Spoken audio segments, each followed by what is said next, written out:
Merci beaucoup de nous inviter à ces réunions sur l'eau. Donc, j'interviens pas seule, hein, je suis avec Olivier Bardet du Conservatoire botanique national bassin parisien délégation Bourgogne. Et donc moi, je suis Madeleine Freudenreich. J'interviens pour le Centre de ressources espèces exotiques envahissantes, qui est copiloté par l'Office français de la biodiversité et le Comité français de l'Union internationale de conservation de la nature, pour lequel je suis salariée. Donc, je vais vous parler un peu des espèces exotiques envahissantes. Donc, tout d'abord, on va commencer par un petit point de définition. Alors, si je reprends la définition de l'Union internationale de conservation de la nature et du Conseil de l'Europe, une espèce exotique envahissante, qu'est-ce que c'est? Ça va être une espèce qui va être introduite par l'homme, que ce soit de manière volontaire ou involontaire, en dehors de son aire d'origine, et dont l'implantation et la propagation va menacer les écosystèmes, les habitats ou les espèces indigènes, les espèces locales déjà présentes dans le milieu, avec des conséquences donc négatives sur l'écologie, l'économie ou l'aspect sanitaire. Pour qu'une espèce exotique soit considérée comme exotique envahissante, on va dire qu'elle doit dépasser 4 barrières. C'est autant de barrières à franchir en fait, pour qu'on passe d'une espèce exotique à donc, ce côté d'espèce invasive, qui est parfois utilisé par abus de langage. Invasif, il faut le savoir, c'est un terme anglais normalement qui vient de Invasive Alien Species. Donc c'est pour ça que moi j'ai plutôt utilisé le terme exotique envahissant, vous allez voir, parce qu'il y a vraiment ces deux notions d'exotisme et d'envahissant. Donc ces 4 barrières, ce sont lesquelles? Tout d'abord, on va avoir une espèce, ou plutôt un ou plusieurs individus, qu'on va transporter, qu'on va déplacer, comme le dit la définition, en dehors de l'aire d'origine. On parlera donc d'une espèce exotique. Cette espèce, ensuite, elle doit pouvoir se naturaliser dans le milieu où elle a été introduite, c'est-à-dire s'acclimater aux conditions biotiques et abiotiques de ce nouveau milieu. Ensuite, l'espèce, en plus de survivre, elle doit pouvoir se reproduire et proliférer sans l'intervention humaine. Et c'est seulement ces espèces naturalisées, si par la suite elles vont montrer une facilité à se propager et à coloniser des nouveaux territoires rapidement, avec des impacts économiques, écologiques ou sanitaires négatifs, qu'on parlera vraiment d'une espèce, ou plutôt d'une population finalement, exotique envahissante. Bien entendu, toutes les espèces exotiques ne deviennent pas envahissantes, et on parle plutôt de l'ordre de 10%. 10% des introductions vont aboutir dans une invasion biologique. Pourquoi? Tout simplement, parfois, l'espèce ne va juste pas se disperser. On va avoir une espèce exotique non invasive. Sinon, c'est aussi tout simplement que l'espèce ne parvient pas à se naturaliser. C'est le cas de plusieurs populations horticoles où on a besoin de les rentrer l'hiver, par exemple, ou de lui apporter des soins pour la reproduction. Attention, parfois, une espèce non naturalisée peut mettre du temps avant de s'établir et de finalement devenir envahissante. Et voilà, tout simplement aussi, elle peut ne pas supporter le trajet. Ça, c'est aussi une cause assez commune. Donc moi, je voulais vraiment faire ce point-là avec vous parce que c'est pour éviter en fait cette confusion qu'on peut avoir entre l'envahissement et l'exotisme. Il peut y avoir des espèces exotiques qui n'auront jamais d'impact et limite qui sont bénéfiques pour l'homme. On va avoir les tomates qu'on va consommer tous les jours, les platanes ou quoi que ce soit. On ne va pas encore avoir d'invasion de ces espèces-là, bien heureusement. Et à l'inverse, il y a également des espèces locales qui peuvent avoir un caractère proliférant. Et c'est là où on appellera plutôt des espèces nuisibles. C'est le cas du sanglier, des ronces, des orties que vous connaissez bien entendu. Donc cette notion d'impact, elle est très importante et je vous ai mis quelques impacts pour illustrer un petit peu ça. Donc on va pas avoir le rat musqué, par exemple, qui va prédater un œuf d'oiseau d'eau, mais c'est aussi toutes les corbicules qui vont servir finalement de nourriture aussi à d'autres espèces et donc rentrer en compétition avec ces espèces par rapport à la niche écologique ou la niche alimentaire. Peut-être que vous allez en reparler demain, mais il va y avoir les écrevisses américaines qui vont transmettre des pathogènes et des parasites aux espèces locales qui sont les crevisses à pattes blanches de nos cours d'eau qui se retrouvent menacées en fait, par la présence de cette nouvelle venue. Ça peut aussi être des impacts socio-économiques. On va avoir une plante aquatique qui va se retrouver à coloniser tout un cours d'eau, l'accessibilité au cours d'eau, les activités récréo-éducatives aquatiques vont être changées, en plus des conditions physico-chimiques du milieu. Également des impacts sanitaires bien connus pour le moustique tigre, ou encore l'ambroisie avec son pollen très allergisant. Et bien entendu, une espèce peut cumuler plusieurs types d'impacts et également, pas forcément que du environnemental, également du socio-économique ou du sanitaire. Qu'est-ce qu'on fait dans le cas des invasions biologiques? Le plus simple, normalement, c'est la prévention. Mieux vaut prévenir que guérir. Ça, c'est l'adage qui est bien connu. Donc, ça veut dire quoi? C'est agir pour empêcher l'introduction, ne pas introduire des espèces exotiques, de peur qu'elles deviennent envahissantes, ou encore prévenir sur les voies d'introduction, c'est-à-dire nettoyer son nettoyage de pêche, ses bottes, ses embarcations, pour éviter finalement le transport involontaire de ces espèces aquatiques d'un plan d'eau à un autre. Ensuite, quand on va avoir peu de localités présentes, on va plutôt partir sur la détection précoce et l'intervention rapide. C'est-à-dire qu'en fait, quand on a encore une petite population, il est encore temps d'agir. C'est coûteux, ça ne fonctionne pas toujours, mais c'est le seul moment où on peut réellement intervenir avec des résultats.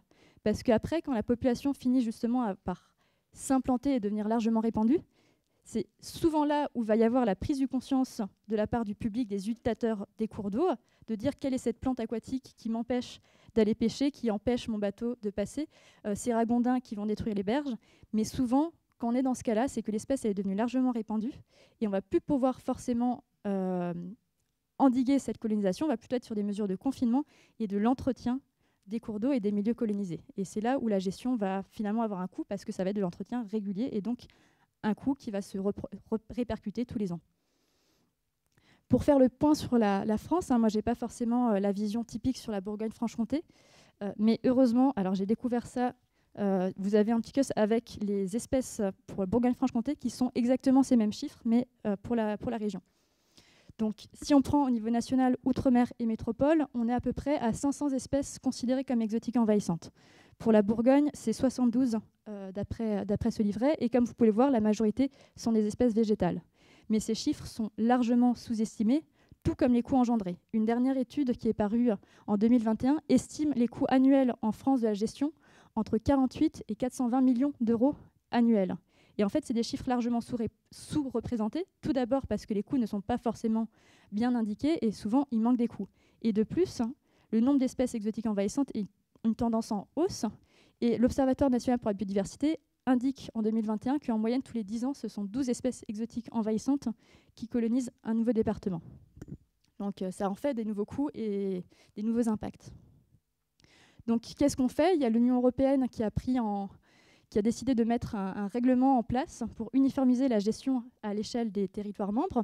Donc c'est un règlement qui a été publié en 2014 et qui a été appliqué au Code de l'environnement, donc retranscrit en droit français en 2016 dans le Code de l'environnement, article 411, 5 à 10.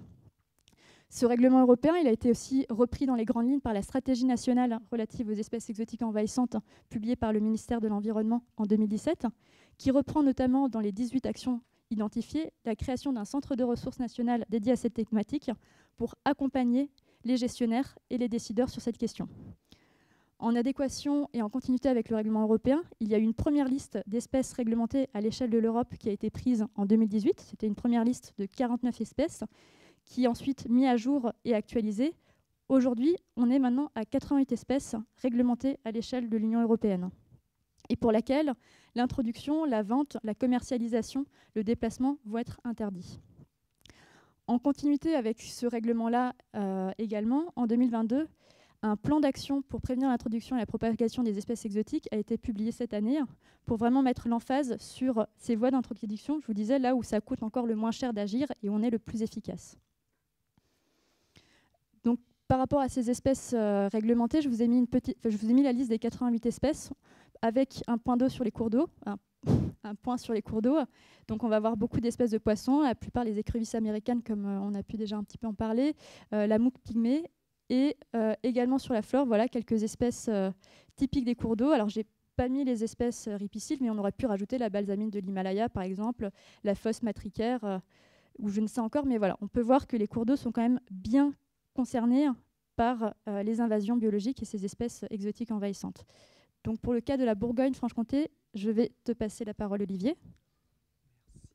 Merci, bonjour à tous. Alors effectivement, on va prendre un petit zoom un petit peu plus sur le régional. Alors bon, Madeleine a bien présenté l'effet un peu cumulatif et croissant de ce problème des invasions biologiques. Le diagramme qui est là en fait rappelle un petit peu ce qui a été montré sur le fait que déjà c'est un phénomène qui est cumulatif, c'est-à-dire que les arrivées s'ajoutent aux arrivées précédentes, donc c'est malheureusement un problème qui se cumule dans le temps et on a rarement une espèce exotique envahissante qui arrête de devenir problématique. Ça se voit, ça s'est vu pour quelques espèces végétales comme par exemple l'élodée du Canada qui est arrivé fin 19e siècle, qui a explosé dans tous les canaux en Bourgogne comme ailleurs et qui a fini par devenir un peu plus rare que d'autres espèces. Ce n'est pas le cas dominant. Disons que les espèces, une fois qu'elles sont là, elles sont implantées. Et alors, pour raccrocher quand même au thème, à la thématique principale de ce colloque, notamment sur les rivières et les vallées associées, la carte qui est présentée là, donc, qui est ce qu'on appelle une carte de chaleur, hein, c'est le cumul par maille 5 km sur 5 du nombre d'espèces classées comme espèces exotiques envahissantes, uniquement des espèces végétales, hein, dans le cas présent. Moi, je parlerai que de végétation, enfin que d'espèces végétales. Donc on voit quand même que le problème des invasions biologiques pour les plantes, c'est quand même un problème de grande vallée, finalement. Ça illustre ça en premier lieu, avec en particulier la Loire, hein, la vallée de la Loire, la vallée de la Saône, avec tout l'amont en Franche-Comté, un petit peu la basse vallée du Doubs, un petit peu le bas pays de Côte d'Or, etc. Mais on voit que globalement, les vallées et les deux grands de rivières ou fleuves de notre région sont des couloirs de très très très forte présence de ces espèces envahissantes et notamment végétales. Alors on va envisager ces espèces, pour là encore faire un petit peu de concret, envisager ces espèces sous deux angles différents. À la fois, je vais vous présenter quelques cas d'espèces largement répandues que vous connaissez sans doute, et puis quelques cas un petit peu moins connus. Alors, j'ai choisi deux portraits d'espèces pour des espèces vraiment largement problématiques et le long des cours d'eau. La Jussie, alors bon là je pense que je vais passer assez vite parce que c'est très très connu, une espèce qui est arrivée au début du 19e siècle, essentiellement ornementale. Bon, c'est vrai que c'est une très belle plante. Et qui, au début, était plutôt un problème du sud de la France et du Grand Ouest, et qui est arrivé en Bourgogne-Franche-Comté, essentiellement dans la Loire. Ça se voit très très bien sur la carte nationale. La Loire est occupée presque intégralement, en tout cas sur son cours bourguignon, c'est le cas. Et c'est une espèce qui a... on va dire explosé et qui a profondément transformé les végétations des berges de la Loire, puisqu'on est passé de systèmes, on va dire, où avec les grèves exondées, etc., enfin, toutes les strates de végétation qu'on peut avoir avec la baisse du niveau des eaux, on passe de communautés qui sont riches de plusieurs dizaines d'espèces à des communautés qui sont riches d'une seule espèce. Hein. C'est ce qui est bien l'appauvrissement. Enfin, c'est l'impact écologique de ces espèces envahissantes. Donc la Jussie, très très fort développement, et une extension au-delà de la Loire, de plus en plus dans certains canaux, et avec l'apparition, notamment récemment, depuis moins d'une dizaine d'années, dans le bassin de la Saône, qui était un bassin qui était jusque-là pas trop touché, avec une explosion autour de Chalon-sur-Saône, en Haute-Saône, avec des stations qui sont gérées, hein, pour certaines, notamment parce que, pour reprendre un petit peu le diagramme qu'a montré Madeleine, effectivement, une espèce comme la Jussie, on ne la gère plus dans le bassin de la Loire, puisque les choses sont perdues. Hein, le combat est perdu contre cette espèce. En revanche, dans le bassin de la Saône, dès que les premières stations ont été découvertes, il y a eu une mobilisation assez forte entre l'Adréal, le PTB Saône-Doubs, pour lutter, les collègues du CBN de Franche-Comté également sur la station de Haute-Saône, pour lutter contre ces premiers foyers, pour dire, sur ce bassin, on peut essayer de le préserver encore. Le bassin de la Loire est perdu, entre guillemets, on peut essayer de se concentrer sur la Saône. Donc là, il y a eu un travail mobilisé, et malheureusement, on voit que malgré ce travail, on a une augmentation du nombre de stations qu'on découvre maintenant sur des petits étangs de Brest, des petits étangs de Côte d'Or encore très récemment, que nous ont fourni des collègues. Alors, donc, il y a une lutte active, mais aujourd'hui, on ne sait pas encore... alors, à l'échelle globale, on sait qu'elle va rester, mais on ne sait pas encore si dans certains foyers, on va réussir à mobiliser les acteurs, parce qu'on a le problème des étangs privés, des étangs en espace clos, hein, qui sont quand même des foyers potentiels, et puis surtout, c'est la Saône, hein, qui est un corridor complet où l'espèce peut évoluer presque librement. Une autre espèce, alors là, elle c'est, je ne vais pas dire l'opposé, parce que pour plein d'autres choses, on n'a pas encore les réponses, hein, sur ce que ce sera vraiment ce problème de myriophiles. C'est une espèce qu'a évoqué ce matin mon collègue, hein, Thierry. C'est une espèce qui est récemment arrivée. dont on prend conscience depuis simplement peu d'années, parce qu'en fait, c'est une espèce qui était peut-être là avant et qu'on ne savait pas bien détecter, parce qu'elle ressemble très très fort à une autre espèce de myriophile, en tout cas tant qu'elle est intégralement dans l'eau. C'est vrai que dès qu'elle est en fleurs, là à gauche, on la reconnaît bien, mais quand elle est dans l'eau, elle est très difficile à reconnaître. Et donc, en fait, on est vraiment devant un problème de connaissance, c'est-à-dire qu'on ne sait pas exactement partout où elle est, et par contre, dès qu'on cherche, on la trouve. Un problème qui est né principalement dans le nord-est de la France, hein, ça a été montré sur une carte ce matin. Elle entre en concurrence avec beaucoup d'autres espèces, mais en même temps, ces impacts sont aujourd'hui surtout du niveau gêne à la circulation des bateaux. C'est VNF qui est vraiment très, très impacté par cette espèce et qui dépense des sommes importantes pour libérer les voies de circulation. En revanche, en termes biologiques, on ne sait pas exactement encore quels sont les impacts de cette espèce. Il y a des collègues du nord de la France qui sont concernés par elle depuis plusieurs années, donc en région Hauts-de-France, qui ont plutôt observé on va dire une bonne cohabitation et finalement une espèce qui augmente le nombre d'espèces disponibles, présentes dans l'habitat. Alors, après, ça, c'était deux espèces qui sont très fortement implantées et qui sont vraiment problématiques. Mais en fait, il y a aussi toutes ces espèces émergentes. Et là, on est dans le bas de la courbe un peu en sigmoïde qu'a montré Madeleine. Il y a toutes ces espèces pour lesquelles on a des alertes, des stations, des connaissances qui sont parfois incomplètes, où il faudrait se mobiliser maintenant parce qu'on en est au début de l'invasion. Donc on vient de prendre conscience, hein, ça a été bien montré dans la démarche par Madeleine, on vient de prendre conscience du problème, on a un certain nombre de stations connues, on ne les connaît peut-être pas toutes, mais en tout cas on a une certaine possibilité d'action, mais il faut vraiment s'y mettre maintenant, parce que très clairement on est au seuil de perdre pied pour un certain nombre d'espèces. L'espèce en bas, là, qui ressemble un peu à une renoncule aquatique, là, Cabomba caroliniana, c'est une espèce qui était présente dans le canal de Louche et dans le lac Kyr. C'était une bizarrerie qui était échappée d'aquariophilie. Aujourd'hui, c'est le canal de Bourgogne, c'est la Saône en aval de Châlons.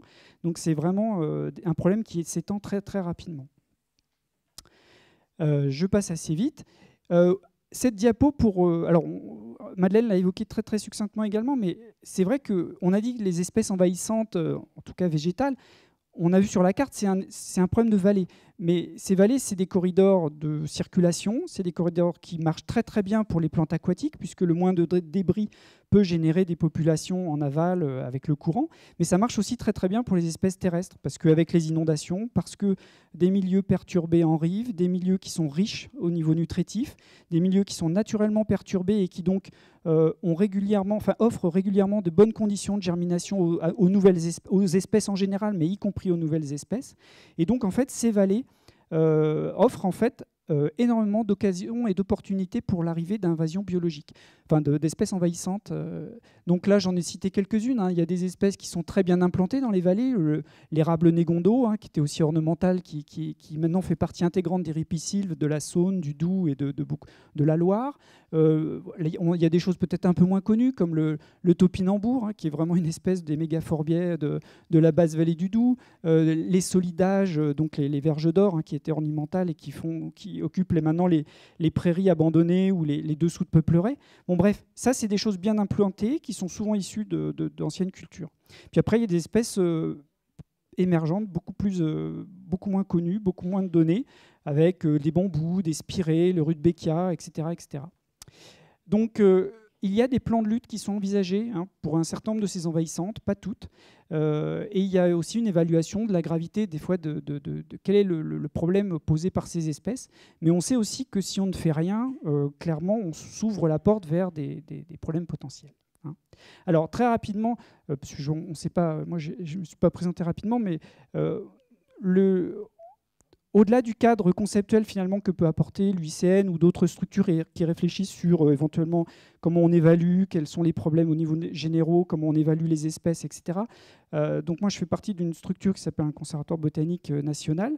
On a 2 CBN en Bourgogne-Franche-Comté et on collabore sur ces questions d'espèces envahissantes. Et donc nous, notre travail, c'est plutôt d'apporter la donnée, d'essayer d'apporter l'expertise sur ces données, d'appuyer les collectivités ou les décideurs pour essayer de savoir ce qu'il faut faire un petit peu sur ces espèces, notamment végétales, et surtout de diffuser ces connaissances pour que derrière, il puisse y avoir une action, en collaboration avec justement les acteurs de terrain. Donc nous, on essaye de faire un petit peu la compilation des données, l'évaluation des risques associés à ces différentes espèces, et finalement, après, de se tourner vers des structures qui sont plus opératrices de terrain, des gestionnaires qui ont les mains pas dans le cambouis, mais dans l'eau, pour savoir comment on peut faire pour lutter contre un certain nombre de ces espèces. Voilà. Et puis, je repasse la parole à Madeleine, très succinctement, pour la fin. Merci. Oui, il y aurait vraiment beaucoup de choses à dire sur ce sujet, et c'est pas non plus, on n'est pas là pour vous rester trop longtemps avec vous non plus sur ce sujet, c'est parfois un peu lourd. Donc c'était surtout pour vous dire qu'il y a ce centre de ressources nationales qui avait été mis en place en 2018, mais qui fait partie en fait d'un ancien projet qui était le groupe de travail invasion biologique en milieu aquatique. Donc on partait pas de zéro, mais qui sert vraiment à accompagner les parties prenantes, à mettre à disposition l'information qui va être rendue disponible par les conservatoires botaniques, par les conservatoires d'espaces naturels, par les fredons et par plein d'organismes qui vont devoir travailler sur ces espèces, qui vont apporter des informations qui sont ensuite collectées et centralisées, parfois aussi vulgarisées si on travaille sur des productions internationales, au sein du centre de ressources qui s'appuie aussi sur un réseau d'une centaine d'experts avec chacun ses domaines de prédilection, qui va s'appliquer aussi à publier annuellement des rapports sur différentes thématiques, la valorisation d'espèces exotiques, le compostage, quand on voit qu'est-ce qu'on fait une fois qu'on arrache nos plantes aquatiques. Voilà, c'est plusieurs parutions qui sont créées dans le cadre du centre de ressources et également une base d'information. Donc on parlait de 500 espèces exotiques envahissantes à l'échelle de la France. Elles n'y sont pas toutes, on est à 450 espèces, mais pour lesquelles on compile la documentation disponible, les causes d'introduction et aussi les méthodes de gestion, quand ça fonctionne, mais aussi quand ça ne fonctionne pas. C'est plein de choses que vous pouvez trouver donc, sur ce portail en fait, qui est également disponible en ligne. Je vous disais, quand ça fonctionne pas, on a plus de 110 retours d'expérience de gestion qu'on réalise avec les partenaires sur le terrain. Et là aussi, c'est vraiment pour remonter et valoriser ces informations au national, mais également à l'échelle de l'Europe, avec des traductions des ouvrages en anglais. Une lettre d'information bimestrielle, donc tous les 2 mois, qui va faire une veille documentaire sur les nouvelles introductions en Europe. Également, une alerte quand il y a une nouvelle espèce qui est détectée, par exemple là, une fourmi exotique qui arrive à Toulon. Voilà, on envoie des alertes pour que les gestionnaires, qui eux ont les yeux sur le terrain, puissent ne pas avoir à faire tout ce travail et justement se concentrer en fait pour prévenir les invasions de demain. Donc n'hésitez pas à aller sur le site et si vous avez des questions, on est surtout là pour ça. Donc je crois qu'on a encore un peu de temps pour les questions.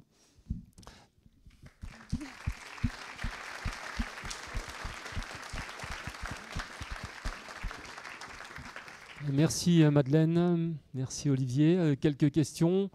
J'imagine qu'il y en a un certain nombre d'entre vous qui connaissent toutes ces espèces et qui voudraient savoir comment les gérer, les traiter, les reconnaître. Oui, bonsoir, bonjour. Donc moi je suis juste un particulier. Alors je vais mettre un pavé dans la mare. Pour l'apiculteur, la renouée, c'est super intéressant. Hein.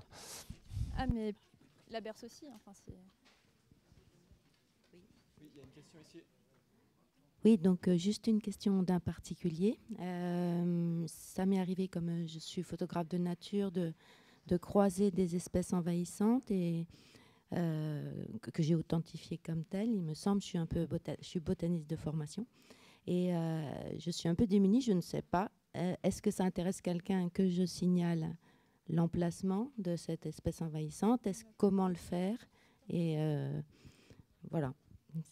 Non, mais c'est une très bonne question. Effectivement, la connaissance, c'est un truc important. Donc, c'est toujours important de signaler. Après, ça dépend un petit peu des espèces. Il faut être honnête.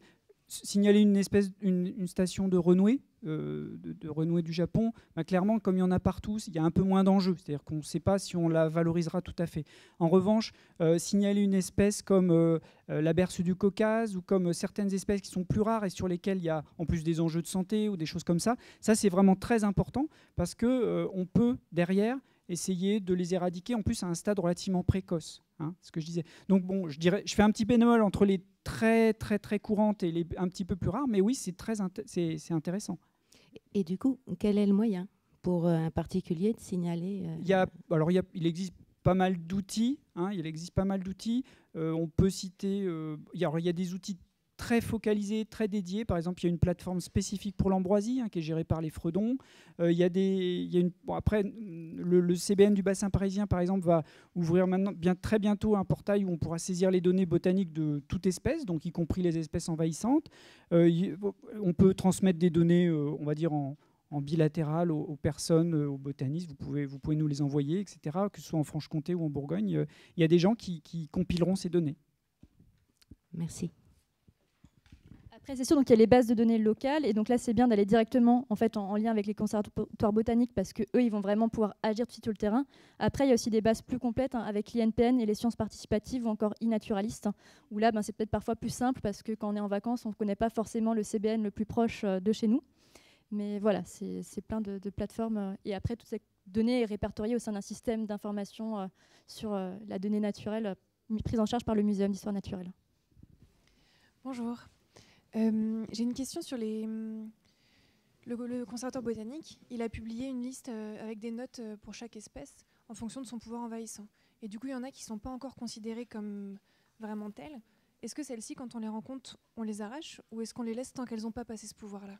Arrachez-les. Non. Okay. Non, mais effectivement, bon, déjà les cotations, elles valent ce qu'elles valent au sens où elles évoluent dans le temps. Hein, c'est des choses qu'il faut qu'on...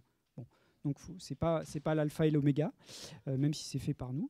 Mais en tout cas, oui, si vous avez un soupçon sur une espèce qui peut être classée, en plus ça peut être classé dans une liste d'espèces envahissantes dans une région voisine, etc. Je dirais que dans le doute, voilà, pas de pitié.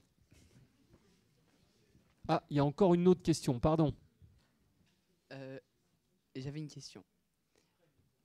Vous avez montré les espèces, j'ai vu le poisson-chat. Mais je voulais savoir, est-ce que le silure, il en fait partie aussi ou pas? Alors le silure, c'est une question qui se pose. Il y a un groupe de recherche à l'échelle nationale aussi qui travaille en fait sur ces questions, parce que en effet, c'est une espèce exotique, mais qui est présente depuis un certain temps. Donc comme je vous l'expliquais aussi dans la définition, il faut aussi avoir les impacts. Donc le poisson-chat est encore une espèce qui va être sous surveillance par rapport aux impacts potentiels qu'elle va pouvoir entraîner. Ça va être de la prédation, par exemple, de plus jeunes poissons, d'œufs ou quoi que ce soit. Donc là, il y a vraiment un groupe de travail qui travaille sur cette question-là, en effet. C'est pas simple de trancher, finalement, cette question de l'exotique à l'exotique envahissant.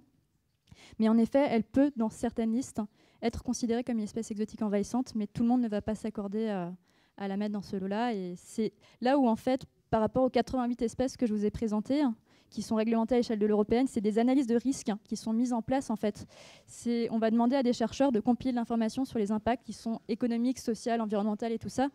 C'est pas juste comme ça, on pense qu'elle est exotique, on va la mettre dans le panier. Il y a vraiment toutes des études scientifiques qui sont faites à côté qui permettent le classement d'une espèce après en tant que telle.